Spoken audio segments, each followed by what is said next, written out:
কৃষ্ণ। কৃষ্ণ কিবা শুভ দুপুর।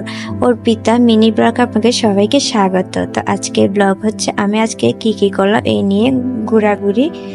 তো আমি প্রথমে আমার আন্টির বাড়ি চলে গেলাম। তো দুপুরে প্রসাদ ওইখানে পেয়েছি, সবজি, তারপর কাঁঠালের তরকারি, রাজমা, রাশিয়ান চর্বি। তো আমরা এরপরে চলে গেলাম বিকালবেলা রাজাপুরে জগন্নাথ মন্দিরে সবাই মিলে। তো এই ব্লগটা ছিল মার্চের 7 তারিখ।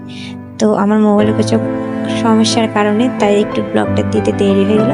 তখন চলছিল চন্দন যাত্রা দ্বিতীয় দিন। তো চন্দন যাত্রা আন্টি সেদিন চন্দন বাটতে বসে গেছে প্রথমে, কারণ আমরা ছিলাম অনেক লোকজন, তাই একজন করে আগে থেকে চন্দন বাটা শুরু করে দিল। তো আন্টি চন্দন বাটছে, তো আমরা পরিক্রমা করেছিলাম। তো ভগবানকে পরিক্রমা করতে 4 বার পরিক্রমা করতে। তো আমরা পরিক্রমা শেষ করে চলে গেলাম শিব মন্দিরে। এখানে শিব মন্দিরে এসে দেখি আমার বোনরা কি মানত করছে সুতো বেঁধে। তো আমি ওদের বিশ্বাসে আমিও সুতো বেঁধে দিলাম। তো বেঁধে আমরা তারপর মহাদেবকে দর্শন করব। তো দেখুন এখানে অনেকজনই সুতো বেঁধেছে। তো আমরা এখন মহাদেবকে দর্শন করতে যাব। হরে হরে মহাদেব। এটা মহাদেবটা অনেক জাগ্রত। তো দেখুন কত সুন্দর লাগছে, এখানে খুব জাগ্রত মন্দির। তো আমরা প্রণাম করলাম, প্রণাম করে আমরা চলে গেলাম মন্দির। তো মন্দির কানে কানে বলে মহাদেবের কানে যাই, জানি না কতটুকু সত্যি আমি। তো জানলে আপনারা সবাই কমেন্টে বলবেন। তো আমার বোনে নন্দীকে এখন বলছে কানে কানে,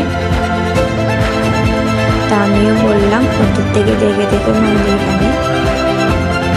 আপনারা কারা কারা নন্দীর কানে এভাবে বলেছেন সবাই কমেন্টে বলবেন।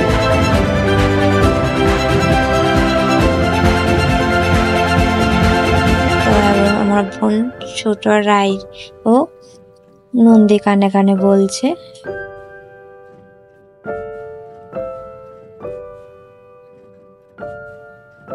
তো এবার আমরা চলে যাব আরেকটা মন্দিরে। এটা হচ্ছে রাজাপুরের ভিতরে একটা মন্দির, ওখানে আছে মহাপ্রভু সীমন্তিনী।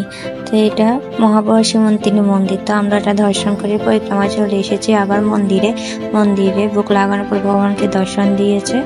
কি অপরূপ সুন্দর না লাগছে। জয় জগন্নাথ, জয় বলদেব, জয় সুভদ্রা।